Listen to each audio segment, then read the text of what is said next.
whatever. But this is cool. So why don't we?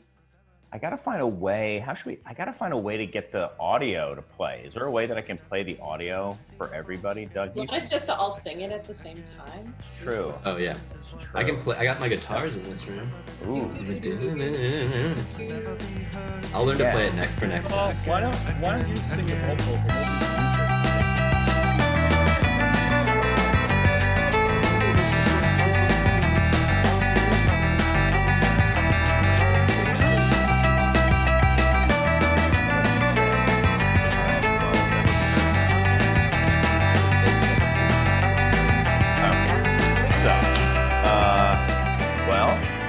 Go. All right, let's begin, everyone.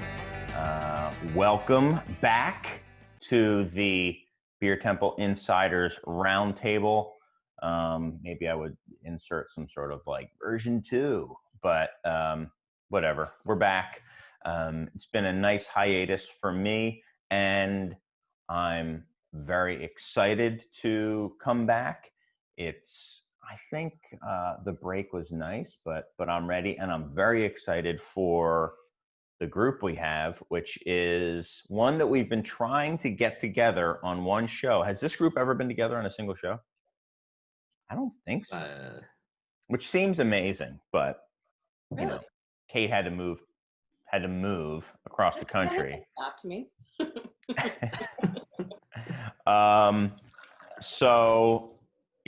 So welcome everybody. Thanks for coming on. How's everybody? Yeah, I guess I should go around.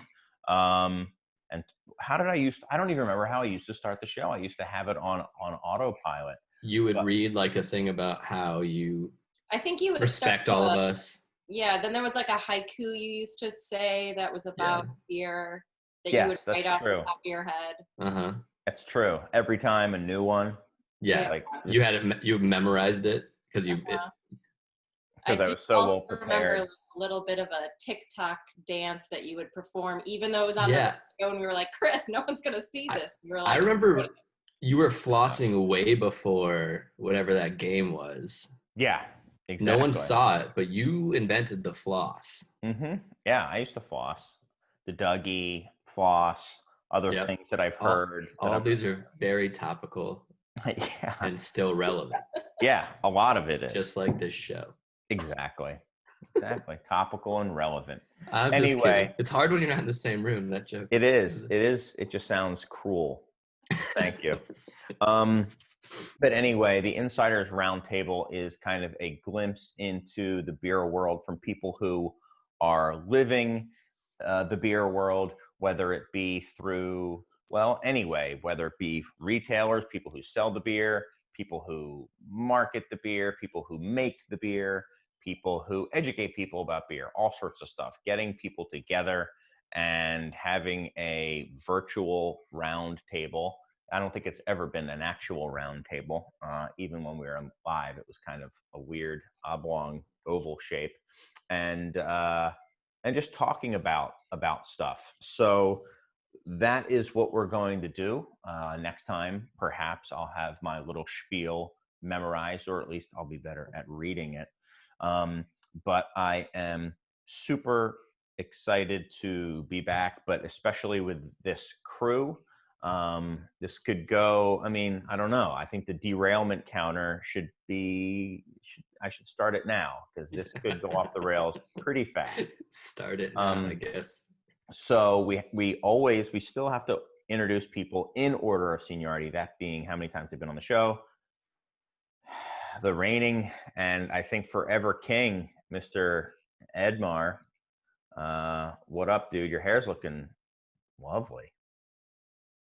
Thank you, Chris. I vowed not to cut my hair until Trump is no longer our president. When did you vow that? Like a month ago? Right now. You know what? 4 years ago. I think I decided I would cut my hair after the election. Got it. Yeah. But now, here's the thing. If Trump wins, you can probably never cut your hair again for the rest of your life, because he won't run for election. He'll never lose an election again. What a loophole. Yeah, I mean that's the challenge. That's You done messed up, Edmar. What if Yeah. one of his That's all kids? the- What if one of his kids loses? That's Yeah, true. I mean the You odds just said are Trump. Could happen.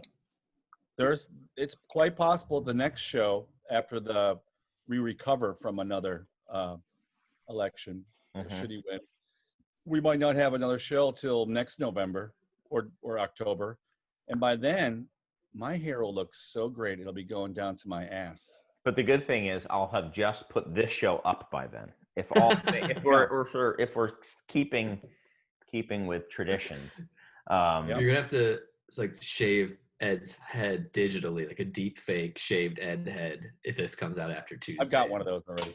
Yeah. I have one. what are you wearing right now? That is not your standard black attire, dude. Chris, it's But very you're- observant. Very observant of you, Chris. I used to wear black on the outside because black is how I feel on the inside. Oh, But- okay. But recently I've discovered the power of colors, all the colors. And somehow I hooked up with my buddy James Ewart, who made some tie-dyes for us over at the brewery over the summer. And I was blown away by the tie-dyes. It just kind of freaked me out. And then we started talking. We started making more tie-dyes and more tie-dyes. I'm like, why don't we just make a tie-dye apparel company? So we're starting a company called Forever Friends. Mm. And it's all about sharing the colors, Chris. Hmm. So this is one of the early shirts I purchased and I got from Jim back in the 60s. So you're shilling something. That's why you're wearing it. You could have just said that. I wear, as Mike might attest, Uh, tie-dyes almost every day. I've seen some pretty impressive, full head to toe tie dye outfits that I didn't even think were possible or legal. So it's been full jumpsuits. I saw I Ed in a full jumpsuit. He showed up. I hadn't seen him in months at the beer temple, head to toe, tie dye, and it was a lot to take in. Well, I saw him wearing jeans the other day, and it freaked me out because of how head to toe tie dye he's been. I think his other tie dye must have been at the jewelers or something. Exactly. Well, exactly. I the bejewelers. I gotta say to you guys that you don't have to wear tie-dye on the outside all the time. You could wear tie-dyed long underpants or tie-dyed underwear. You could wear tie-dye on the inside. That's right. Just Okay. so you know, you've got a little freak out going. Still, The colors. Groovy. Cool, man. Well, thanks for being on the inaugural show. It's going to be awesome. We've all been planning this for a while, so it's going to be cool to have you right through to the end. Anyway, the next guest is Mr. Mike Shalal. What's up, dude? The voted #1 guest of all time. that's right. After 1 year, and it will never revote. No, after 100 episodes. Right, which was 2 years. 2 years. So And perfect. the show's been on for 4.5. We have yet. Well, we're over 200 now. We did 200 in the quarantine. It was like a sad, really depressing show. Wait, you did 200 shows by yourself during quarantine that you haven't released? Yes. That's and incredible. I'll get this one out right after I get all of this out. The true Insiders Roundtable. Mm-hmm. I've been doing one. It never gets released. Yeah. All of us. Yeah. They'll be released posthumously. Oh, dark. And then I'll win all the Webbies. I'll win all the awards. I'll be highly acclaimed. Yeah. But I'll be buried in a beggar's grave, in a mass grave. Like all the greats. Exactly. Yep. I mean, one can hope. But what's up with you, man? Oh, not much. A lot of decorating, I see. Decorating. Yeah. Uh-huh. Mm-hmm. A lot of. This is the second bedroom, so this is where there's a lot of posters in boxes and stuff. Nice. This is a Wilco poster. That's cool. Yeah, It's actually a really cool poster.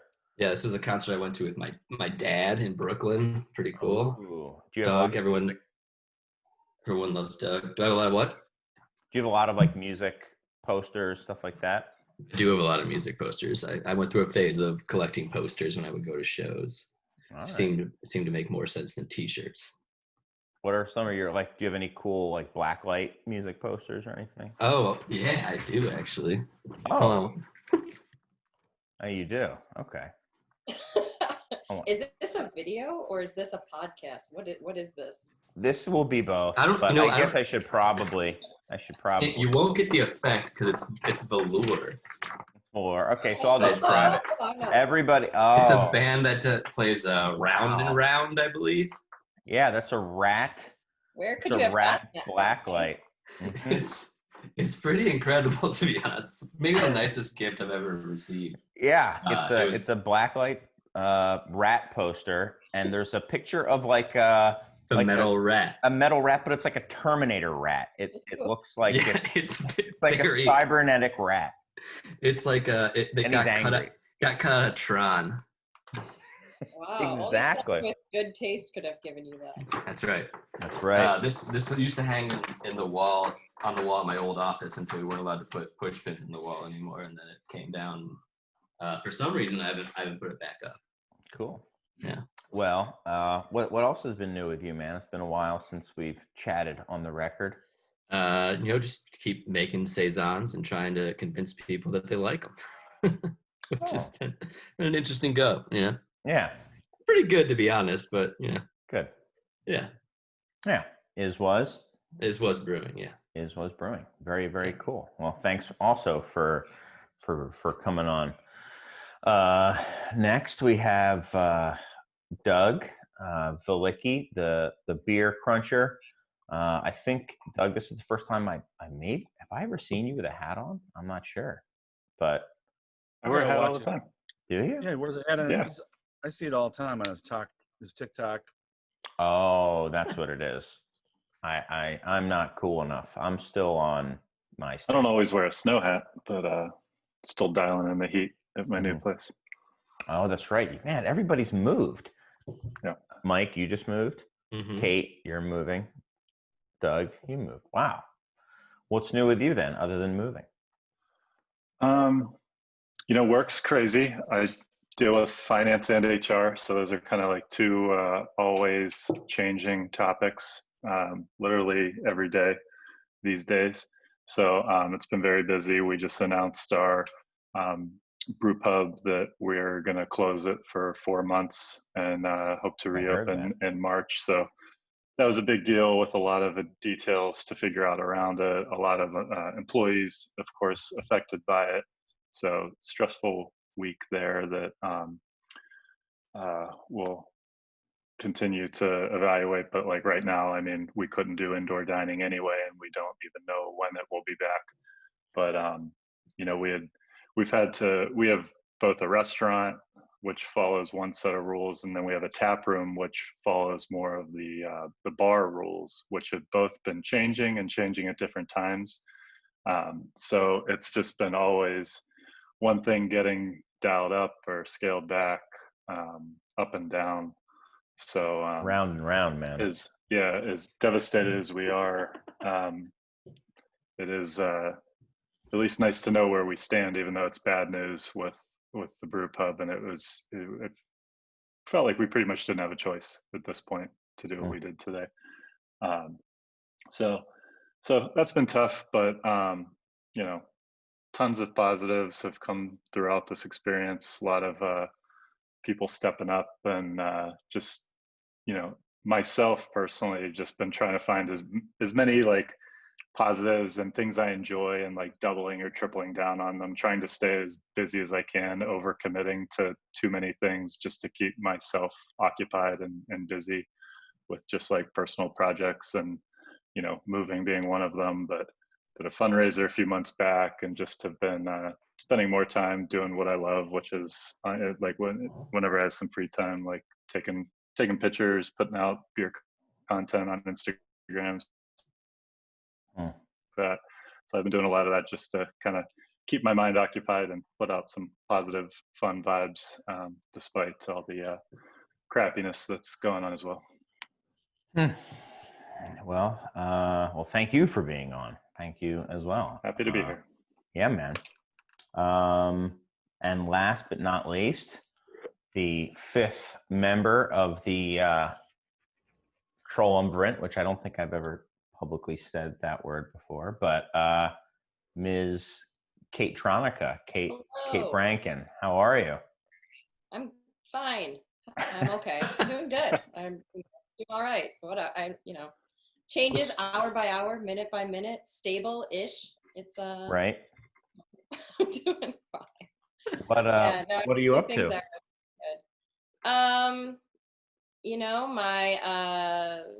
My brother just got married, so I was able to see family for a little bit because I've been, in New York and they're in Chicago. So it was pretty nice to recently have driven to the Midwest for a small family get together, which was really nice. Otherwise, we're also getting ready to move back, and just kind of a lot of spending outdoor, time with friends and trying to kind of take stuff minute by minute, not watch the news too much.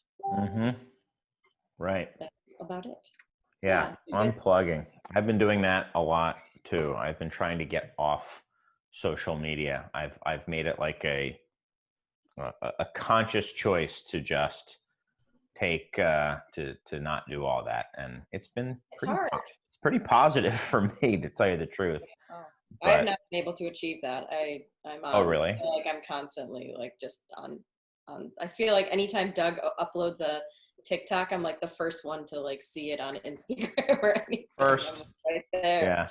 Yeah. Yeah. No, the key for me was turning off notifications, and then it helped a lot. It helped. I don't get any notifications except for text. It's great. Yeah. No. I also deleted everything except Instagram on my phone, and then I forgot my Facebook password and got logged out of Facebook somehow. Now I can't even get onto it. So, some things work out. That's one way to do it. Yeah. Cool. Real passive. So let's get right into it, guys. Some things have to stay the same. Beers that we've been drinking lately, or looking forward to drink. It's been so long. I have a few. So right now, I'm drinking a Whippoorwill from Fontaflora. I'll hold it up to the camera for the video that we'll put up. Wit beer with Earl Grey tea. Really awesome beer. I'm drinking it out of my favorite beer glass, which is one of your awesome glasses, Edmar. Just super cool. The Somm Craft glass, yeah. The Somm Craft glass. And what was really cool was in Asheville, and just got away with the family. Another thing we did to try to disconnect. We're all remote. Well, everyone but me is remote. So the kids were logging into school. We got a little house off of a farm for a week. And it was cool. The kids did their classes and then went and fed horses in between classes, which was kind of cool for them. So, but I visited Fontaflora while I was out there. Because, I can't be anywhere without having some sort of scratch-like experience, or I'll start to slowly wither and raisin and just die. So I went there and had some foraged beers, and that's how I stay eternal. What's it like there? Is it kind of like a tap room? Wait, hold on. I know that's a great question, but is this Tuck Everlasting? How you stay eternal? Yeah, exactly. I'm like a vampire, except I need foraged craft beer. Jeez, you are good. Vampire. I didn't know how you achieved that status. You thought I just liked Scratch and talked about it for that reason? Yeah, that's amazing. It's literally how I live. Any opportunity to refer to them through any experience you have. No, not at all, Ed. A lot of people think that. No, it's my lifeblood, literally. Foraged beers. So you really set yourself up for survival and success. Yeah, no, it came through. I mean, I was on the brink. I'm not gonna lie. I wasn't doing too well until I discovered Scratch. Because what were you doing before that? Well, I wasn't doing well. That's what my whole point. I wasn't doing well. Just summed your whole life up until then. Yeah, I would say it's true. It's a marker for Chris. Look at it since then. Just so I'm actually 10,000 years old, and all beer had foraged ingredients back then. But then we went through a phase. You know what? I call it a phase. But this explains the grumpiness a lot. Oh yeah, Exactly. you've been really grumpy. Yeah. I'm an old man. I'm a really Yeah. old man. And extracts and purees foraged from wherever don't count Right. for your Yeah. lifeblood. Yeah. Jelly donut farms, jelly donut orchards, they don't count, even if you pick it right from your, little, that Jelly stuff donut doesn't do trees. it. The jelly donut tree. What about coconut groves? Absolutely. Yeah. Yeah. That's a funny thing about coconuts is you cannot domesticate a coconut tree. It won't grow. You have to forage it. So really any kind You of, sound like you know a lot about what will and will not domesticate. well, do you know what, you know things about stuff that keeps you alive. So I need to know I don't know if I how do, to be I'm gonna honest. live. But I want to get back to what Kate said because I don't remember what it Yeah. was. What did you say? Sorry. What did you say, Kate? I don't know. I was just asking what the Fonta Flora tap room is like. What's it I've like? never been there. Much Let's better see question than mine. What's the It's vibe there good. that keeps you alive?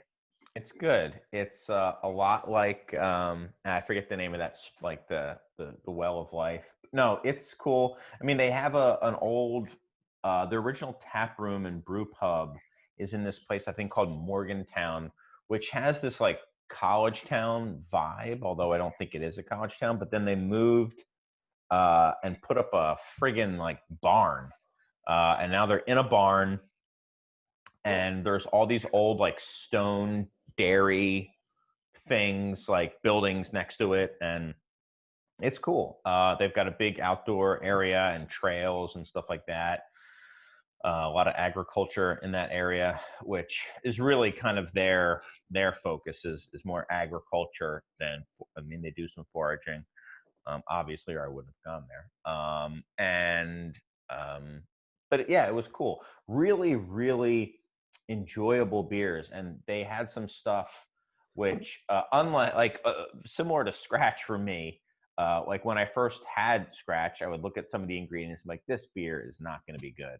But they did an IPA. Like what ingredient would that be? Right. So like they did an IPA So hops. that had it had hops, but it had like coconut and lime basil in it. Oh, I had their basil IPA recently. And it was double dry hopped or something. You're talking about Fonta-Floras, right? No. Or Scratches? Me? I'm talking about Scratch. Scratch. No.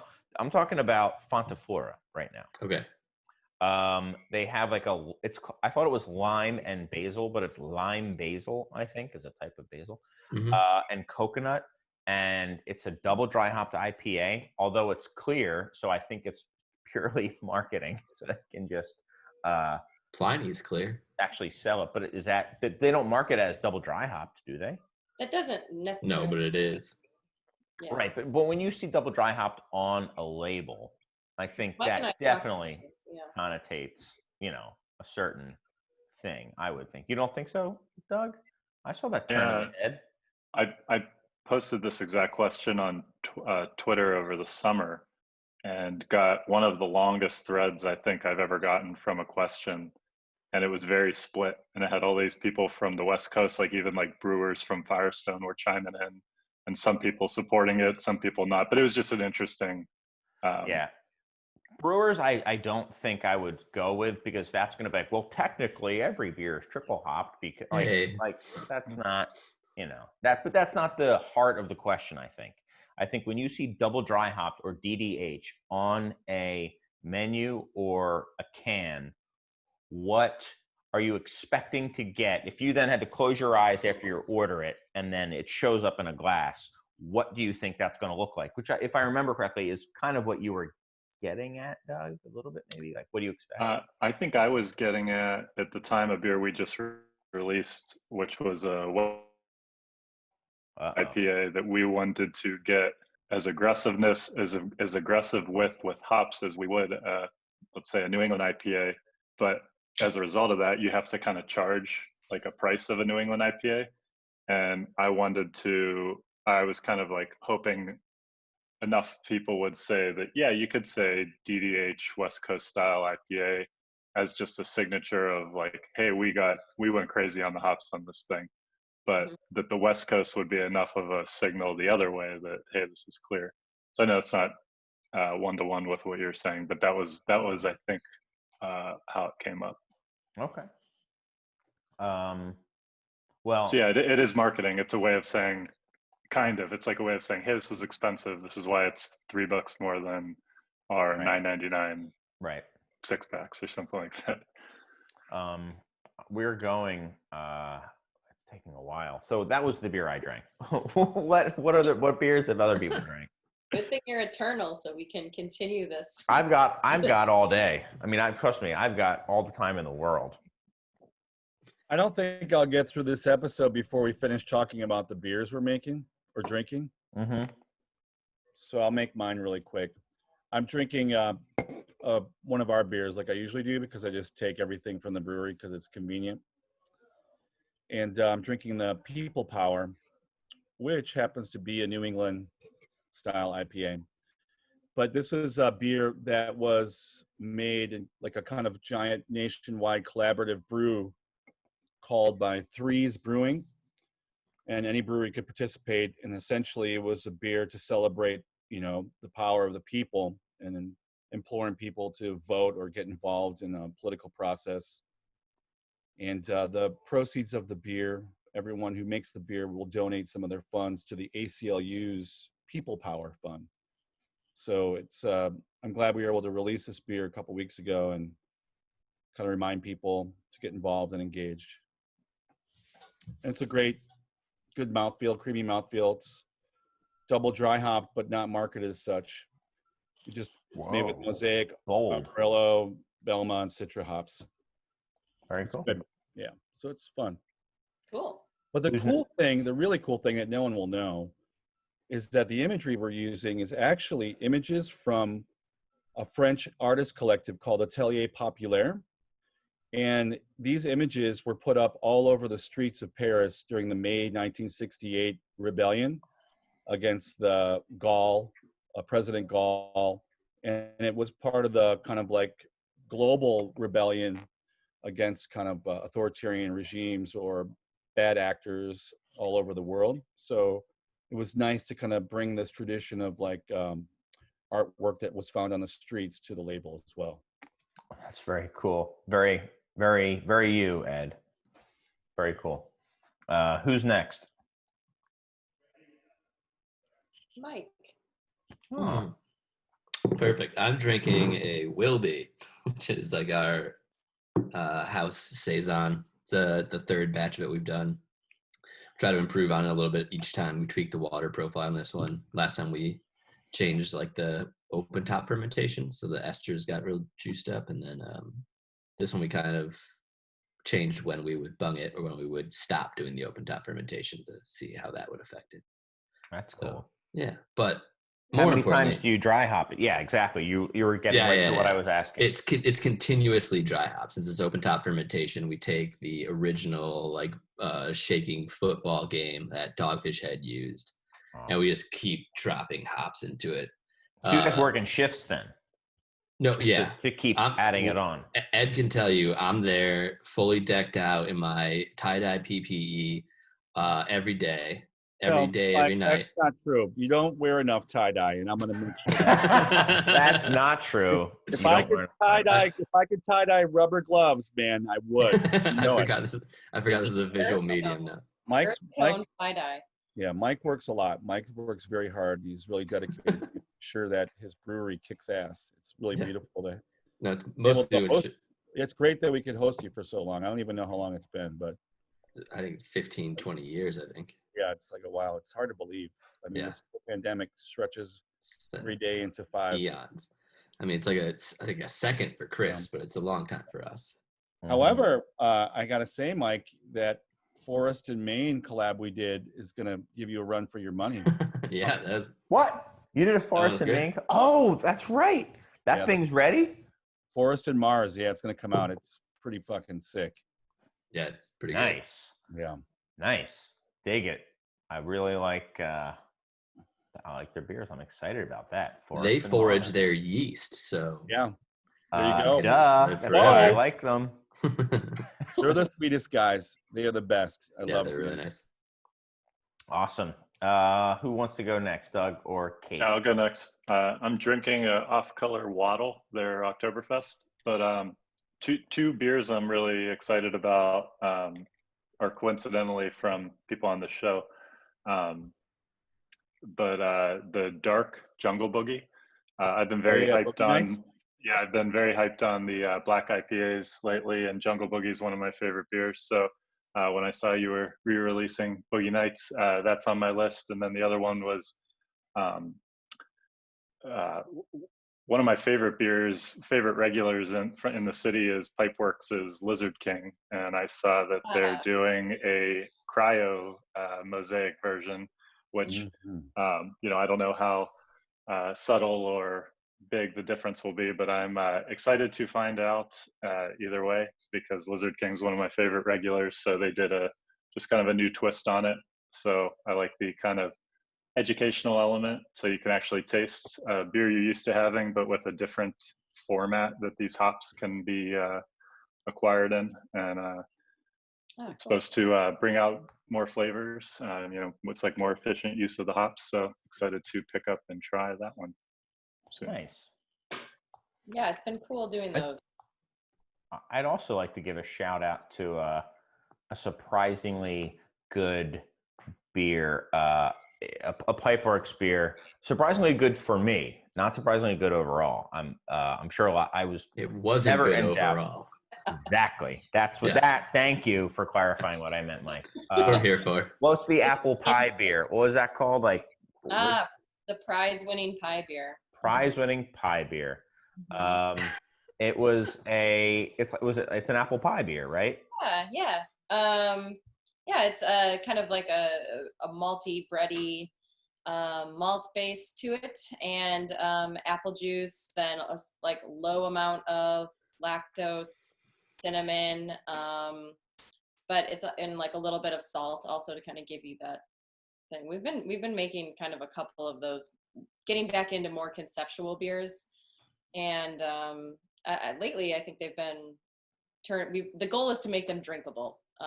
Yes, that's why I liked it, and that's why I was surprised. I thought it was going to be a dessert beer, and it's not. It's pretty dry, and it does have. You said malty, but for those who are listening or watching, don't think more like English style malty, bittery. Biscuity, like a bitter would be, not like like a brown ale or something like that. It was good. That was it was a recipe that was kind of like morphine, and originally it started out as a sour, and then we kind of kicked it back after thinking like, hey, maybe that would just add an element that's not needed, and basically just kind of went over it a couple times. We've really been doing a lot of group weighing in on all recipes, which is cool because we're getting everyone to impart. It's all done over Zoom, so we'll sit down, everyone will pitch recipes, and then kind of talk about them for a couple different sessions now. And so it's cool. I mean, the original, I don't even know who the original idea came from, but then it gets worked on, and then Andy in our cellar has been doing a lot of the spice additions, and he's been doing a really good job with that too. That's awesome. I'm very torn. Well, about what to talk about next. I do want to say, when is your collab with Sarah Lee coming out, or is it going to be Pillsbury frozen pie crusts? We got Manny's Deli coming first, so get ready for that. I'm for real excited about that. Heck yeah, I'm Oh. very excited. It started off with a tweet, and they were kind of just like, who wants to collaborate? And did they really say that? Yeah, on anything. Literally anything. Yeah, and I think it was clothing. Yeah, and then Mike from Porch Drinking was like, "Oh, Pipeworks has made a pastrami on rye beer," and then I was just happened to be on my phone because that's all I'm doing now is on Twitter, and I just was like, "Yeah, let's do it," and it's just it's actually happening. And you're making pastrami on rye again with Manny's Deli spices. Nice. I'm really excited. I'm excited. I think that's kind of a cool. I think that's cool. Yeah, it'll be a lower ABV 4-packs. We'll see. That's awesome. That was one of the first like 20 beers Pipeworks ever made too. Yeah, It's like, yeah. It's been forever, but It's like an OG homebrew beer, right? Of Garrett's or something. Yeah. All right. So then I was torn because Ed has to leave soon. And I was going to. Can you guys hear me? Okay. By the way, I'm hearing. Mhm. Yeah. Okay. Okay. So Ed has to leave. So do we talk about what's been working and what's not working, which is a great segue that Kate was giving before, or do we want to talk about trends in beer? And I think one of the reasons we said we should get on the show was so we could have a big argument and a fight about collaborations and how they're so awesome and how I love them. What do you want to do, Ed? You call the shot. You know, I actually think it's a pretty good idea to talk about what's happening. 8 months through to this, or 7 or 8 months through to this pandemic, and how breweries pivoted and shifted and try to deal with what's been happening. I mean, obviously it's different all over the nation, but I think it might be good to talk about how the city differs from the suburbs, and like it may relate to politics, unfortunately, which I know that maybe it's not a good thing to talk about, but I always do, right? And maybe we could start I there. hadn't noticed, really. We could talk about just what Doug was mentioning. Like Doug and Revolution made a decision today, or maybe yesterday, that look, this latest decision by the governor to shut down restaurants and bars to the public is pretty intense. I mean, I don't know if you guys saw the Illinois Craft Brewers Guild email recently, but reading in between the lines, it seems like the majority or many breweries in Illinois are completely freaking out and want to challenge the governor's decision to shut down any indoor drinking and dining. And it's pretty intense that people feel that way when we're at the peak, the highest amount of infection rate in the entire country throughout this whole pandemic. I mean, back in March, we shut down, kind of freaking out, completely collapsed. Our businesses were collapsing. I believe at that time in this late spring, early summer, we were talking about a large, like 30, 40, 50% of the industry was going to collapse, right? Obviously, a bunch of things changed. The weather changed. There was some economic relief with PPP, the IDL loans. We talked about that briefly, I think. So anyways, obviously everyone went through that funding. Everyone was able to, who could do outdoor dining and drinking if they wanted to, or if they wanted to open up like you did, Chris, and Revolution's Brew Pub did. People opened up and they were able to, keep people employed, pay some bills, give a sense of normalcy in this kind of bizarro, once in a lifetime, once in a century plague that we're currently dealing with. So I guess what I'm trying to say is that now we're on the verge of shutting down again. In fact, tomorrow morning we're shutting down in Chicago as well. I mean, really, for bars, in 6 minutes. Yeah. So it's pretty much over in terms of like being able to go into a bar. So we could talk about whether or not it's a good thing or a bad thing. But I think what I'd like to just maybe talk about is like, well, what are the types of policies we'd like to see our government enact? How would we like to be treated as a segment of the economy? Because a lot of people feel that it's unfair that bars and restaurants were shut down, but not grocery stores, or not just purely essential businesses. A lot of people feel that the only businesses that probably did a really good job with their safety and health concerns for their guests and their staff was the hospitality industry, because we are the front line in terms of dealing with the public. So I would like to throw that out to you guys if you have any ideas. I obviously have a couple ideas I could bring up in a little bit, but I'm wondering if anyone has any thoughts about that. Does anyone want to go? I mean, I certainly have plenty of thoughts on it. But go ahead, Chris. I don't want to dominate. I think that if we're talking politically, I think they're not using a scalpel. I think they're using a machete, and I think they know they are. I think they're aware of that, and they're like, rather than put all these studies together, lop this off and it'll hopefully do that. I'm with you in a way. I think a lot of businesses in the first go round that aren't going to get shut down this time were the ones that I didn't understand. Like I didn't understand like a florist couldn't have been open. When you're going to have one person in at a time and it's not a problem and you guys can stay distance and stuff like that. I thought there were a lot of non-essential businesses that were still completely safe to operate. So I think they've learned in that sense. I do think that as much as we all probably don't like to hear it, there are, as much as the hospitality sector and maybe even our peers within the hospitality sector are acting a certain way, there's other places that aren't. And there are certain neighborhoods in every city for sure that just are there. Bars are there for different reasons, and some of them are there to pack people in and have people kind of get up close to one another and drink and lower inhibitions and stuff like that. And I don't doubt that could be a problem. And I don't think it's possible to regulate that.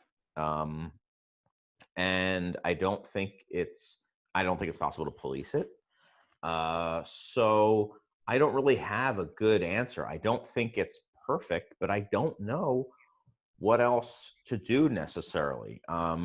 Having your mask off is a requirement for eating and drinking. And you can say you have to have your mask off literally. I mean, I think the latest rule technically says in Chicago that you have to have your mask on, you lower your mask, take a drink, and put your mask back up over your face, That is not realistic. That is not realistic. And even if somebody says it is realistic, I do it, it's not realistic to expect everyone is going to do it. And I think that's what these regulators are dealing with. Like, what is realistically going to be followed by 80% of the people? 20% are just not going to do it no matter what. So I don't have a good answer, but I guess I think that they're legitimately trying. I don't know what the science says about are people getting COVID from restaurants, or bars and stuff like that. But I do know that like all the scientists that I see say, or all the stuff that I read says that bars and restaurants are like on the very highest end of risky activities, indoor specifically. Yeah.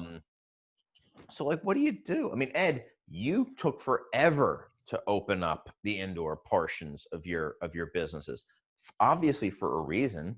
I mean, people are so scared of doing it. I mean, us here at the Beer Temple, we've been very fortunate. We're also so like spread out, and we're like, we just don't do that. The bar just doesn't do that much business right now. So it's like very low risk. Yeah. I mean, it's very low reward too. Sometimes I wonder like, well, if we were just the bar, we'd be closed, man. Like, it's not worth it. But we already have someone right there for the bottle shop who can run over and pour you a beer. And there'll be times when it's one person sitting by himself in the bar, and that's how it is. But I mean, the problem is, of course, is that there wasn't a relief fund to fund local governments or cities or states to provide them the funds to do something with more precision or with a scalpel, Right. But like, the thing is that someone or organizations should have advised these governments to go, look, if we get to a place where we have to shut down, maybe there's a possibility for you to help mitigate our losses through grants or loans that allow us to get through the period in which we're closed. Very simple things could have been done. I mean, the federal government, state governments pay farmers not to grow stuff, right? There are many examples how certain industries are targeted with some funding to help sustain them because of the value they provide to their society or the economy. So we have, you know, thousands and thousands of restaurants and bars with hundreds of millions of dollars of investment to open them and keep them and operating and employing, you know, 800,000 hospitality workers in Illinois. Maybe they, when they made these decisions to pinpoint our industry, they should have said, look, those people who are being shut down, you can apply for some grants or get some low interest loans to help you weather the next few months before you can open up to the public on outdoor seating or something. So like those are the types of things, those are the types of answers and policies which would then also make it a softer blow for all these businesses whose primary reason they're freaking out is because when they're closed, they may not survive and many people are going to be unemployed. I mean, as Revolution stated, and maybe Doug, you could speak to this, but like you guys said, like, look, we're going to make sure that we maintain everyone's health insurance. We're going to make sure that we weather this. We have you've budgeted. I'm sure you're losing your mind, Doug, but you've been trying to figure out a way to keep things going, paying your bills, mitigating your losses, and hoping that you're making it up through more sales, through retail and pickup. So all I'm saying is that this could have been averted if they would have merely managed to let everyone know, like, look, there is some relief. And apparently there are some state funds. There's a second round of fundings and grants you could apply for now.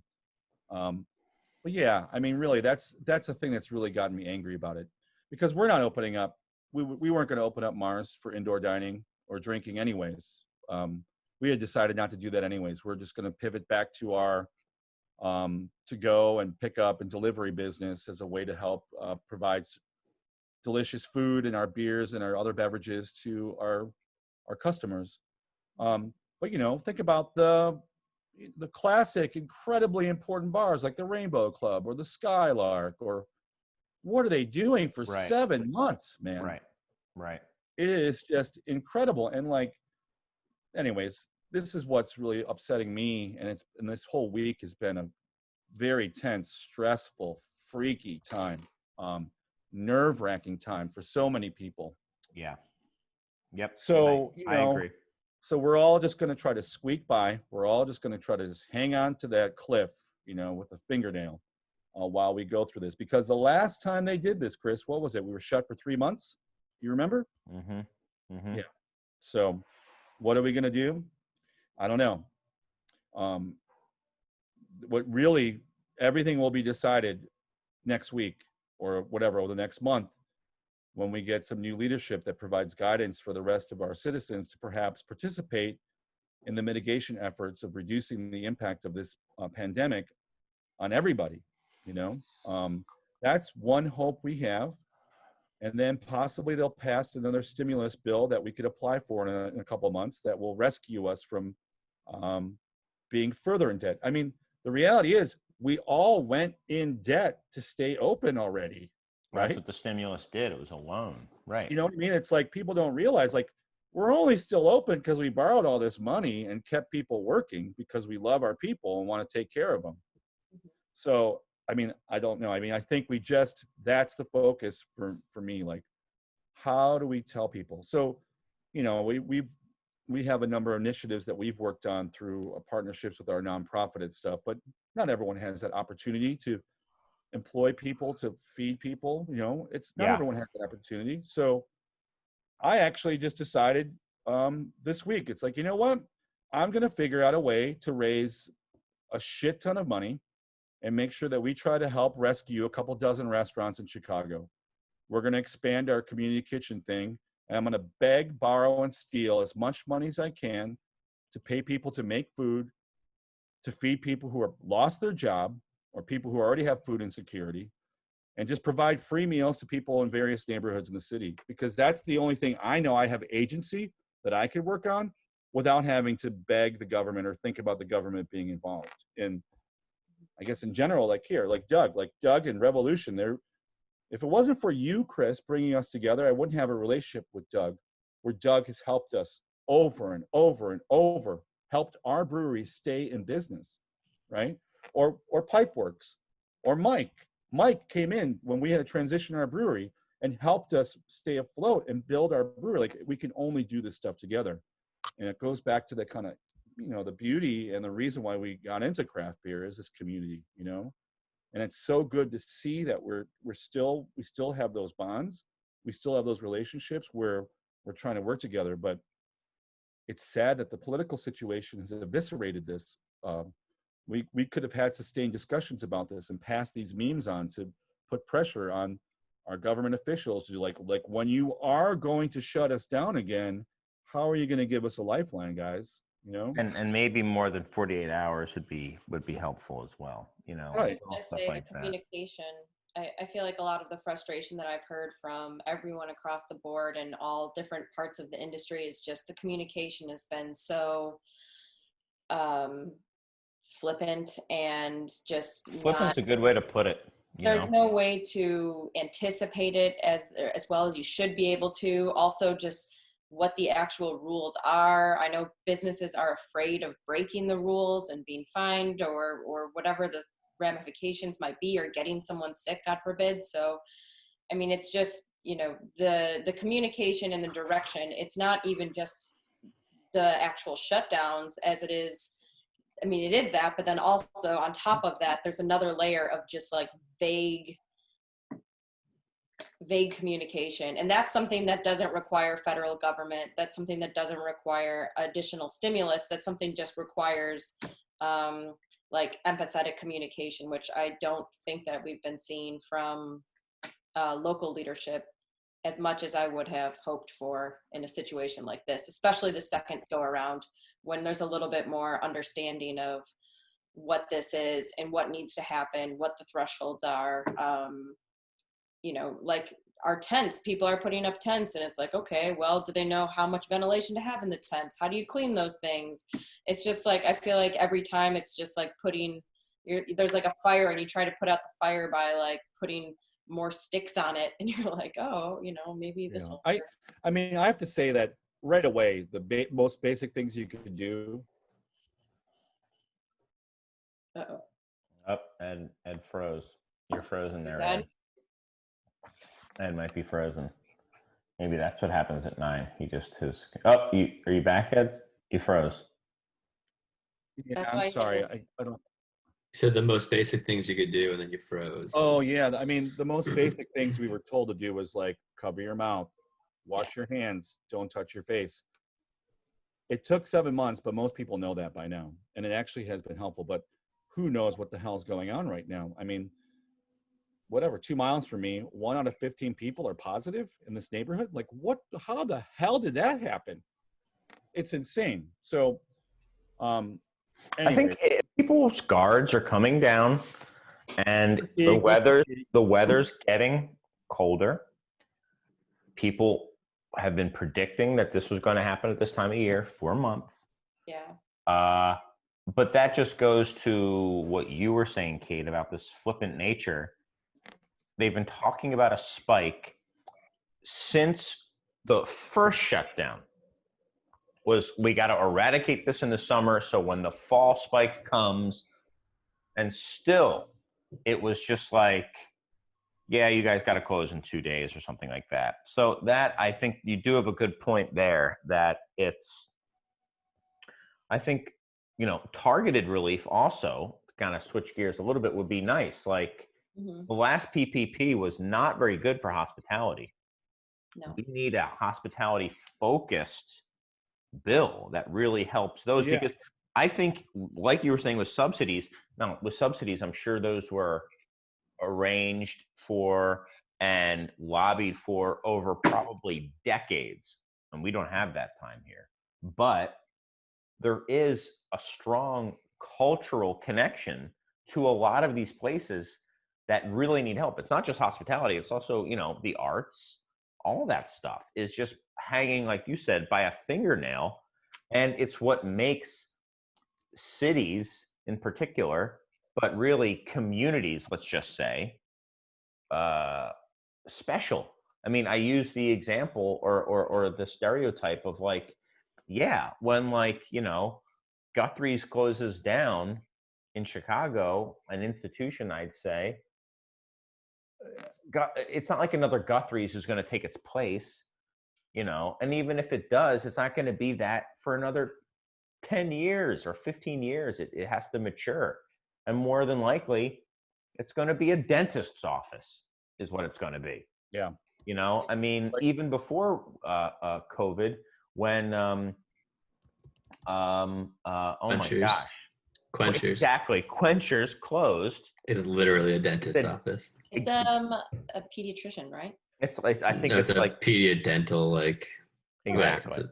Because that's, I mean, those are the easiest things to just like get in, get funding for, get licensing. It's like nail salon, spa, dentist office. but like you know those what? are the things. Boom, boom, boom. But instead, we have like, you know, a mayor here who's been great at admonishing the citizens to do the right thing, and she closed down, you know, whatever. Yeah. Good or bad. But the reality is, why don't you focus on your own employees first, Mayor? Can you make sure that the city workers wear a goddamn mask?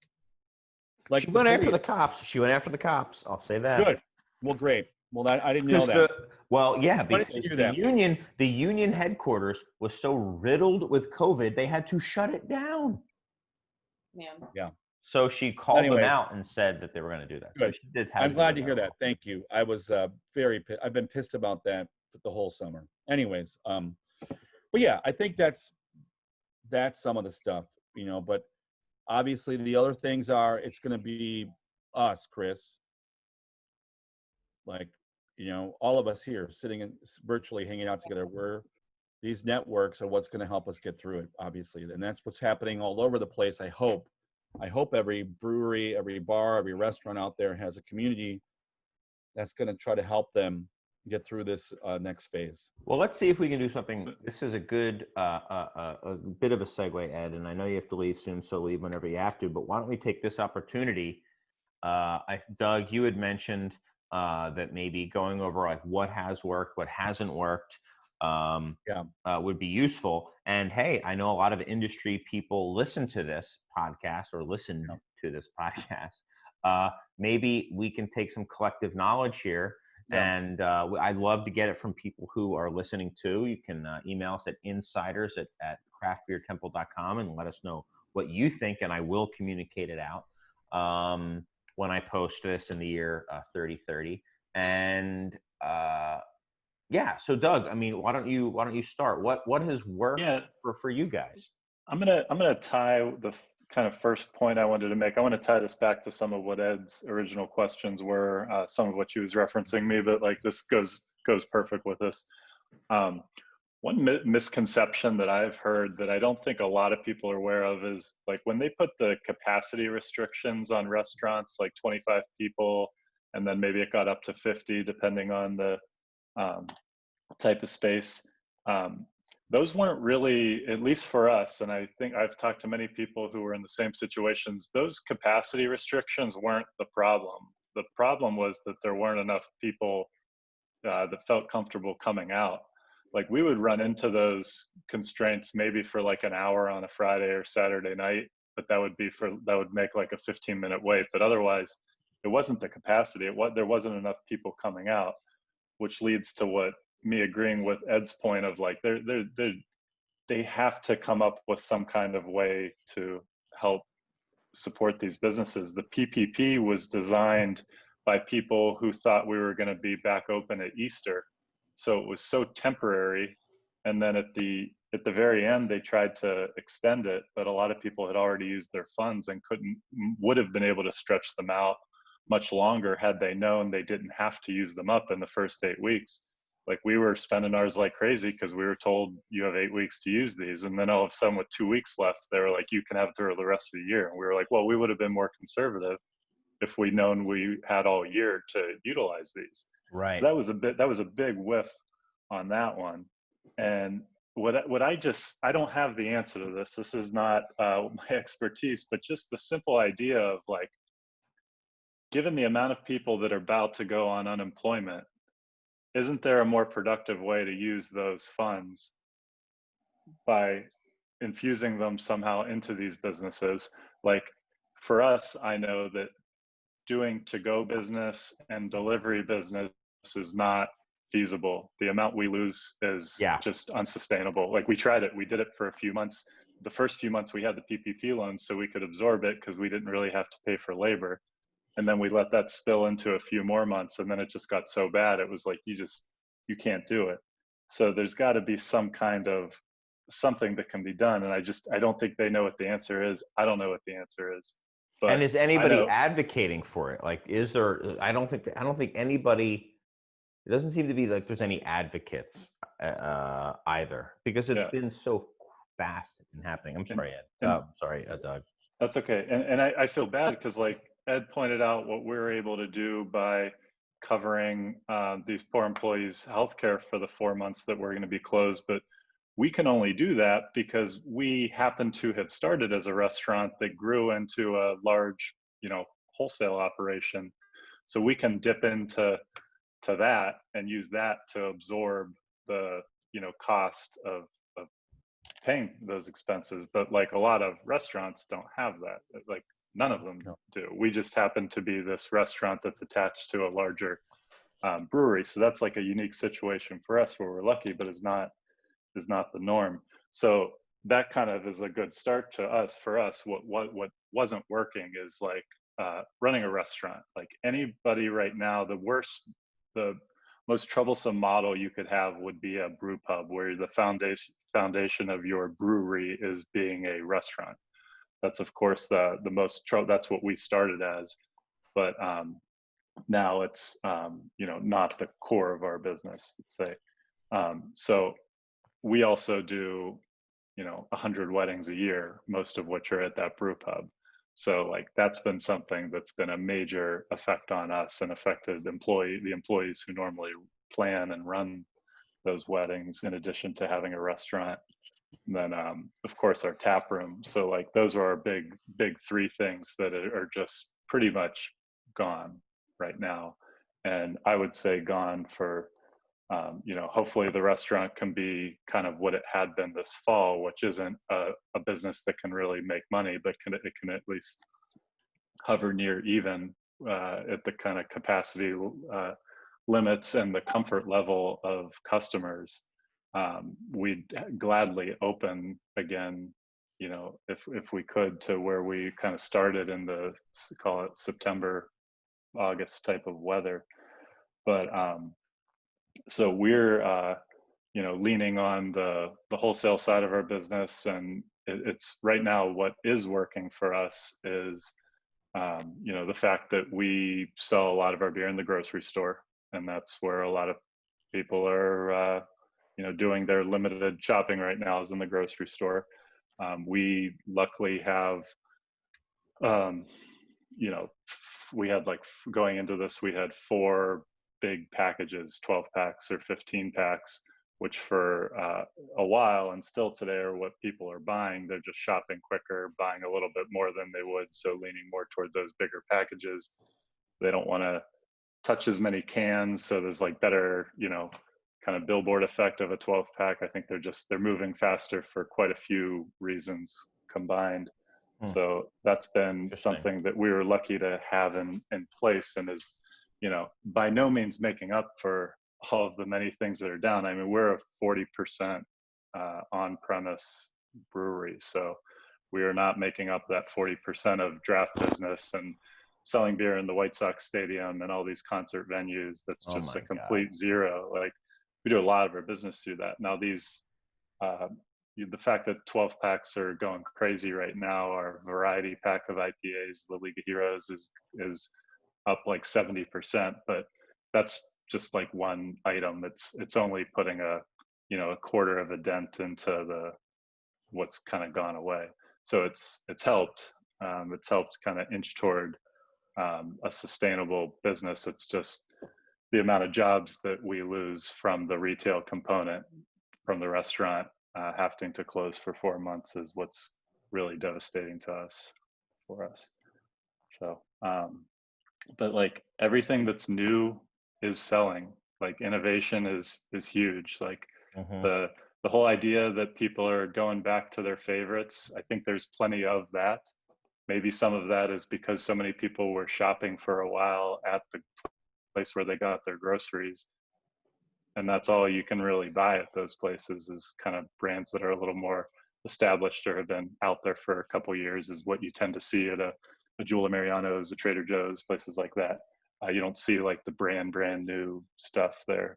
So those brands got a big lift. But like when we make something new and innovative or new to us, or get real excited about something and do a good job of sharing why we're pumped about it, like people are responding, they're buying it. It's not just like everybody drinking anti-hero all of a sudden. Like people are into the new stuff. So we've made sure that we're kind of every month at least. It's hard for us at our size, but trying to get like a new beer out there every month, as well as you know, new takes on existing stuff. Just as many ways we can to keep it fresh, so that we always have new fun things to communicate, because communication with customers right now goes a long way. Every social media we post we make, if it's thoughtful, if it's authentic, it's resulting in business. And you can only do that so many times, but if you do it well and you do it thoughtfully, it's more important now than it ever has been. So kind of end my rant there. Yeah, but, that's not a rant. That was over. not a rant by any Yeah. means. Who wants to go next? What's working? What's not working? I mean, we're so far on the opposite end of the spectrum there, with like the scale and the level of employment. I don't. I mean, the things that are working for us are the opposite of selling things at grocery stores. It's been being able to deliver to people's houses. I mean, Wow, right. Right. Like, I mean, it's not a lot of beer, but it's a lot of revenue for us. And we never had a tap room.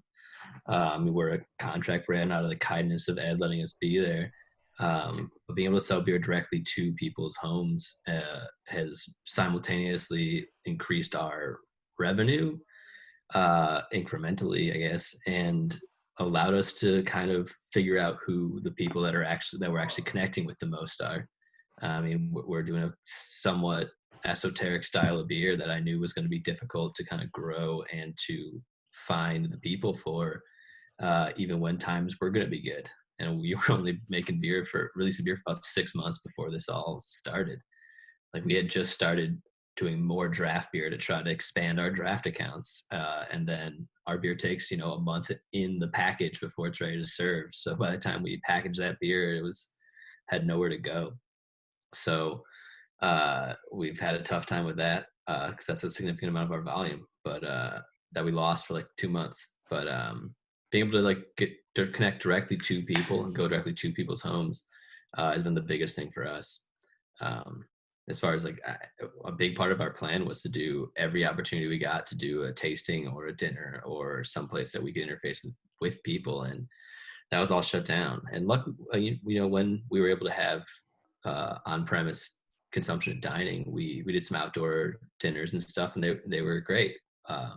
We only did 2 or 3 of them, and we're back to people not really knowing what Saison is, and it was an interesting way to pivot and be we were trying to prove concept and prove there was at least some small market for what we were doing, and then hopefully start our own thing. But we had to kind of pivot to no, we got to make this sustainable now, which luckily we were able to, because it's just me. I have a business partner who has a full-time job, and we have a guy who helps out when we brew and package, who also has a full-time job. So I don't know how I would have navigated this, doing what we're doing, if we had tried to start out by being, we probably would have started out by trying to be a brewery that's mostly taproom, knowing that we were going to make a small amount of beer and that we were trying to maximize that profit margin. And thank God, I mean, it was never really an option. That was never the thing we were going to do. But if everything, if you talked to me about a year ago, how would you want to do this? I'm like, well, we should have our own tap room right now and do most of our sales on premise. And I know people who do that. Which is what everybody would have been saying, right? Right. And I know people who do that who have pivoted to do other things, like Middlebrow, who's turned into a grocery store, or beer delivery. I'm they're in a super interesting case, but I think they're the minority of people. You see people who kind of wanted to do what we're doing and, have been posting on Instagram recently, just outright saying the only way we're going to survive is if you come and buy beer to go from us right now. It's sick. heartbreaking. It's people who are making good beer. Like it just dispels that, like, oh, it's all about the liquid thing. Well, and during a pandemic, it's like also like the business model can just shut you down. So, oh my God. I mean, we're incredibly lucky, and we're incredibly, like, it's because of this network of people we've been able to, Ed having the kindness and Chris, you carrying our beer, and we in a pinch we've bought malt from Doug, and like, I don't know, and coming from Pipeworks, like it's network of people. We picked up malt from Pipeworks today because I just didn't come in, but it's like it's a crazy time. It's a tough time, and we're definitely not where we want to be, but we're more fortunate than a lot of people, so I can't really complain, to be honest. You want to hear something like crazy?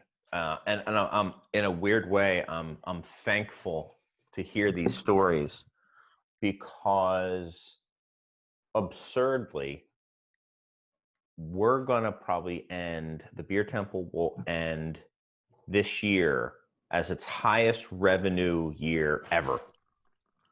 I remember there was like a week there where every store I was delivering to was like, this is the best week we've ever had as a business. Yeah. Right. What was your, sorry, Chris, what was maybe the best month? Just trying to kind of understand it in relation to what was happening in the world. Was it maybe like April or was it March? October will be our best month. Oh, October, really? Oh, okay. Oh yeah. Oh yeah. And before that, it would probably have been maybe August, or maybe that when the shutdown hit and there was that panic buy. That was weird. That was that weird edginess. People stockpiling. That was when nobody could like flour. Remember when flour wasn't, you couldn't buy flour, and like weird stuff like that. That was creepy. But yeah, the sales were up, but no, for us is some stuff that we had laid the groundwork for, a lot of times unknowingly, allowed us to pivot in certain ways that have just been good for us. The fact that I've done a lot of video stuff, and I do a lot of beer classes, and I do a lot of education, well, coupled with the idea that all these event spaces, like all these other breweries are now closed, and all the conventions aren't happening. There's a lot of companies out there who can't get in touch with the prospective clients anymore, and they're trying to find ways to do it. And they used to go to the trade show, and when they would go by the booth, they'd say, hey, we're going to be buying people rounds of beers at the bar, or this bar afterwards. Here's a little flyer. They can't do that anymore, so they're trying to do it virtually now. And we're doing a lot of education virtually, beer education virtually for people, and it's been absolute chaos. I think, Ed, when you came by, you probably saw me in a pretty standard way. I think, Mike, you were probably there all the time, or most of the time, and you just don't see me because I'm in the back room staring at a friggin' monitor. Well, like the perfect example of what you're talking about is I was dropping off beer because my dad is doing exactly what you're talking about. So I was dropping off beer for a shipment for something like that, for like a conference that he was doing. And you popped in for a second. I was like, what's up, man? He's like, you gonna be here for me? Like, no, I was doing delivery, so I got to run. And you're like, okay, well, I got to go back and do this class. And so it was like, you were doing the thing that I was dropping beer off for, which and I think I was talking to Max, and you guys were doing some insane amount of shipments. Like, I think the one I was doing was like 30. And the one that he was like, it's like 900 or something. And I was just like, more. Yeah. And so, I mean, I want to say it's a testament to you though, Chris. I mean, you are one of the leaders in this industry, and you're one of the few people who could actually do this type of work, Right. You got to give yourself credit there, buddy. I mean, that's why you have this show. That's why you were able to connect all of us. You do so much for so many people that it was natural for you to understand if people asked you to do a thing, you're like, okay, I'll do that. So, I mean, I think you should give advice in terms of like the advice that I would suggest you give people based on watching you is like, here's my advice is say Yeah. yes. Say Right. yes. Well, And then figure out how you're going to do it. Yeah. and just as an observer of what all your companies are, and we are paying attention to as was incredibly strong brands. And when you talk about this, like when times are good, it seems like you're being, flippant, or you're being like, you're not focusing on the liquid, but that's really what sustains this, and brand being the thing that connects you to people and why they're connected to you. So like, when we talk about all these restaurants closing down, the things that I'm personally going to be some of the most sad about are just corner bars in Chicago. They don't have like a strong brand. Like they're just like a cool corner bar that serves you your high life and your shot. And Hooten bar gone. Another thing you've done, Chris, that I think is a good lesson for all of us and anyone listening is how diversified you've kind of built your businesses and your personal brand. And like 100%. You added on your bar, which now a bar is not the greatest prospect, but before all of that, think of how much effort you put into a YouTube show and doing 200 episodes of a podcast, and how much that benefits and led to you being able to launch virtual classes and virtual tastings with companies and corporate tastings, and how less feasible that would have been had you not put all that. I can't even imagine how many hundreds of hours into not just the podcast, but the old video shows you did, because you did all that for what probably felt like nothing at the time, other than, just creating a personal brand that connected to your shop. That led to this new business opportunity that could, help offset, the hit at the bar, which I'm guessing isn't performing, can't perform like you would have wanted it to, but you put your eggs in a lot of different baskets, and kind of some of these old ones from a while back ended up paying off and are paying off right now, which is cool. I was always super afraid I always wanted to have multiple potential revenue streams, not if something went bad, but if something kind of like, it was more like a fisherman who has a lot of lines out, and if something hits, you can kind of start reeling it in. That was kind of my sense. It's also, to be fair, something that is very much outside of my control, because I am a scatterbrained person. That's just how I am. I see something cool. I talked to Ed. I was doing a podcast at Mars, a one-time guest thing. Ed was there. First time I think I had really ever talked to Ed. I think I had maybe talked to him very briefly one time before. And he was like, hey, you did really well. If you ever want to come on and do your own show, and you meant like a one-off, like this show was. It was a one-off show. And I said yes. And I said, yes, I'll do one every single week. I've been already thinking about it because I'm crazy and think about this stuff. And I'm guessing you didn't really believe me at the time, because you probably thought, like so many other people, I was just going to flake out. But here I am after flaking out for months. So I think that is part of it. Just like, yeah, this is cool. I want to do it. Well, that's you saying yes, Chris. Like you said earlier, just say yes. Yeah. Just say yes. Just try. Just try. It doesn't matter. I mean, if Ruben Kincaid was here, he would be like, don't be afraid of being a successful failure. Don't be afraid of asking for anything. If someone says no, move on. Just start whatever you want. And if it doesn't work out, start the next thing and the next thing and the next thing. It's going to be all right. Well, I think there's something that one of the biggest moments for me about just in general, and this applies now too, but Chris telling me how not impressed, but like profound it was when you guys were doing that 39th annual, 2nd annual, 6th time craft beer awards, and it was not probably finished. You probably weren't ready to do it, but you're like, no, we said we're doing it on this date. I do the things I say I'm going to do. And Chris being like, oh yeah, hell yeah. And so I think That's Ed something yelled that- at me actually as well. That was a kick in the butt for me too. Yeah. Like, Oh, we're not yeah. ready for this. And But Ed but just, but Ed but yelled that at me. ethos. I think it's the only time Ed truly yelled at me. yeah. I Well, remember I was I in the wasn't- grocery store at the time, and I had to be like, "Yo, Ed, what the fuck, man? Like, I'm not.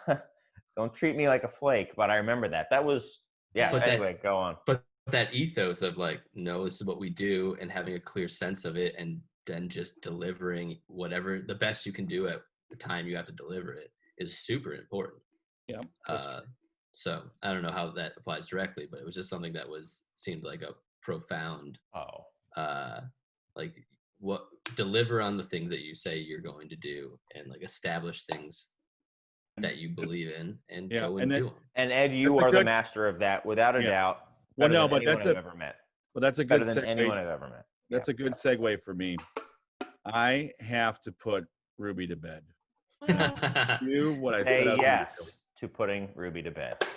But I've been trying to text to see if maybe, but maybe I'll join you guys in 15, 20 minutes. If not, thank you for having him on the show, Chris. I'm so glad to see you, Kate, yeah. Doug, and Mike, and Chris. And I love you guys so much. Good talking. Thank Love man. you too, Ed. Put Ruby to bed in some tie-dye PJs. Of course. I'm that's all just we- gonna grab a We only brewski. wear tie-dye PJs here, Chris. Naturally.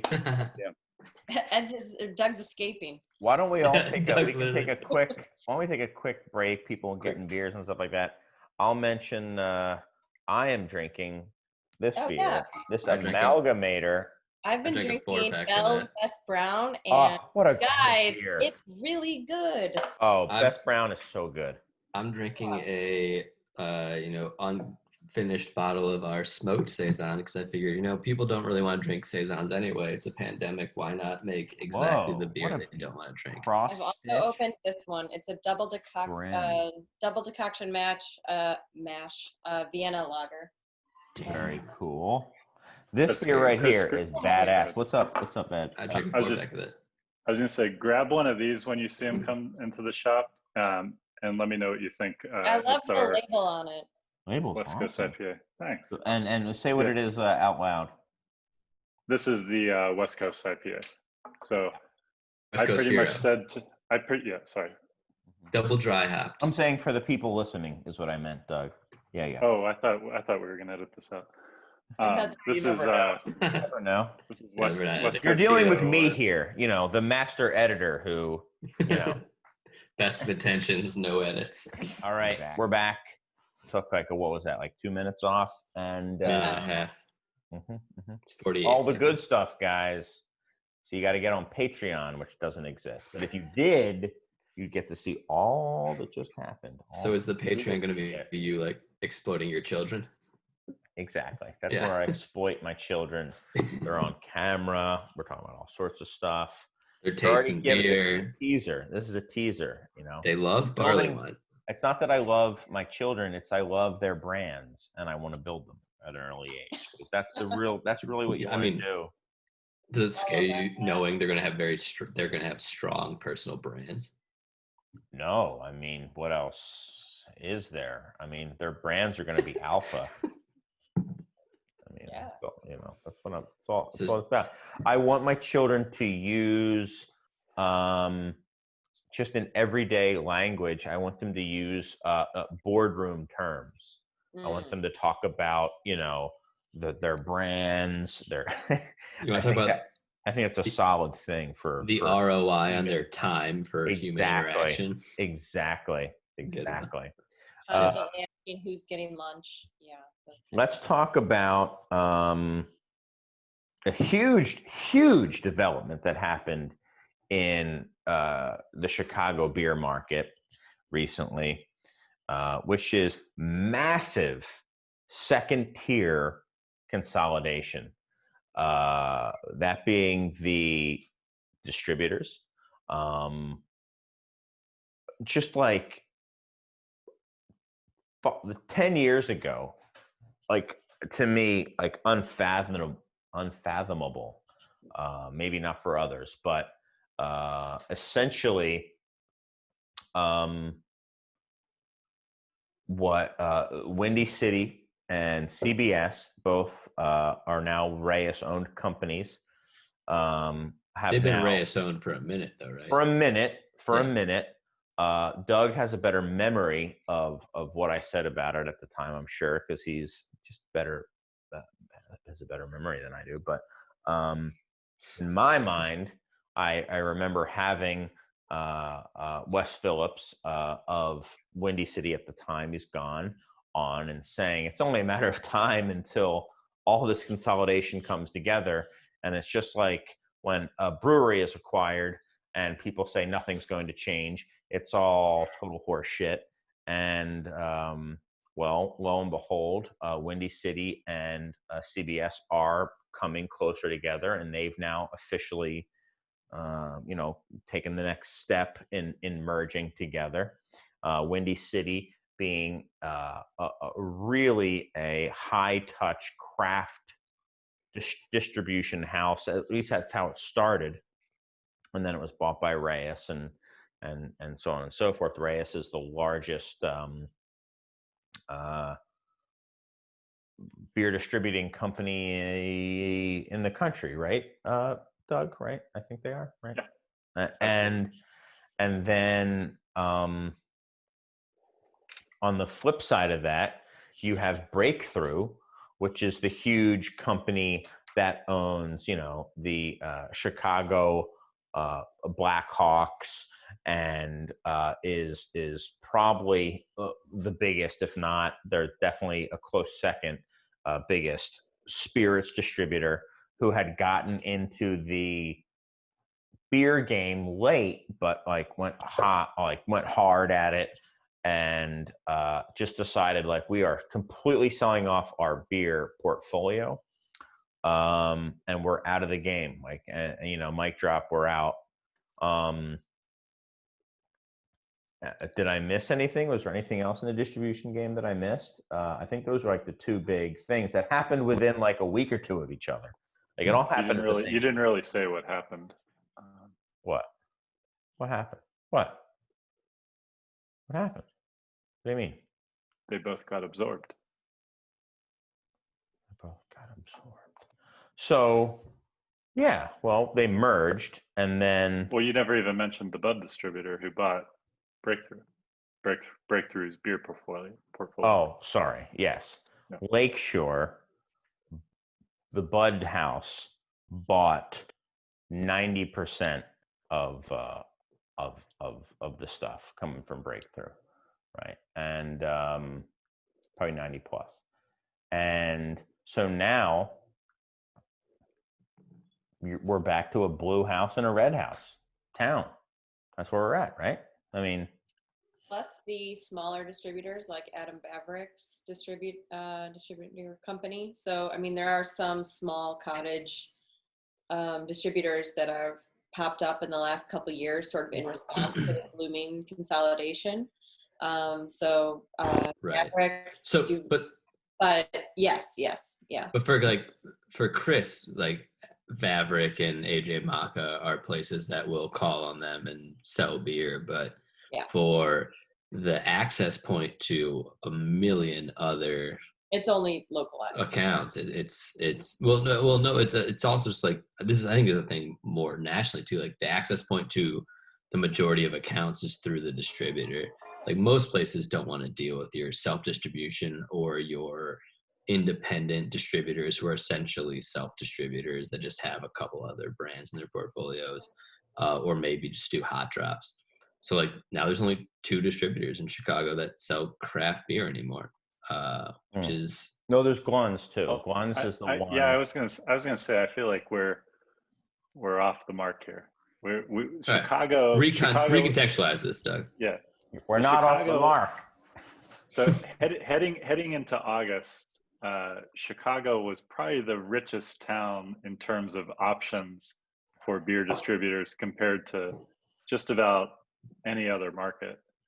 And unfortunately, 2 very strong options for craft within 2 to 3 weeks of each other got folded in. Windy City, which was an all craft house from Lagunitas, was their biggest, was no pun Nice. intended. Their biggest supplier, His and was the biggest supplier. a lot of other great craft brands like Great. Oscar Blues, Stone, Allagash. That's all Windy City. That got merged with the other Three Floyds. Riz distributor. Right, Yeah, Three Floyds. Got merged with Chicago Beverage, which was a Miller Coors, Constellation, Heineken, Sam Adams, New Belgium, Revolution House. They got merged together, so they owned them for 8 years and operated them separately. And then at this point, I'm sure didn't make sense to have two separate warehouses, two separate fleets of trucks, two separate a lot of things, and they brought them together. They announced that. Wasn't necessarily a surprise to anyone. It was just, but it is a big deal. It was like a shoe that everybody was waiting to drop. Why did they wait so long to do that? Like 8 years is a long time to keep those types of entities separate that have so much overlap. It's not been 8 years, has it? It hasn't been 8 years. Yeah, it has been 8 years. 2012. I worked at Riz when it happened. It was 2012. Promise. So why do you think they waited 8 years to actually officially consolidate and to share the resources that they would have? Like, what was it? Just there's probably a lot of perception, reasons. They probably had a lease on the warehouse at Windy City, so they probably were stuck with that. But also, Windy City's footprint is completely different than Chicago Beverage. Chicago Beverage is mostly like Cook County in the city, and it's not even the whole city, whereas Windy City is like the whole 8 counties. So it's not easy to merge a distributor where you have 8 counties, where you do all these big craft brands with a small, but definitely the most popular. Chicago Beverage is the most populated part of Chicago, of course, because it's downtown, the city, but it's much smaller and it's a completely different portfolio.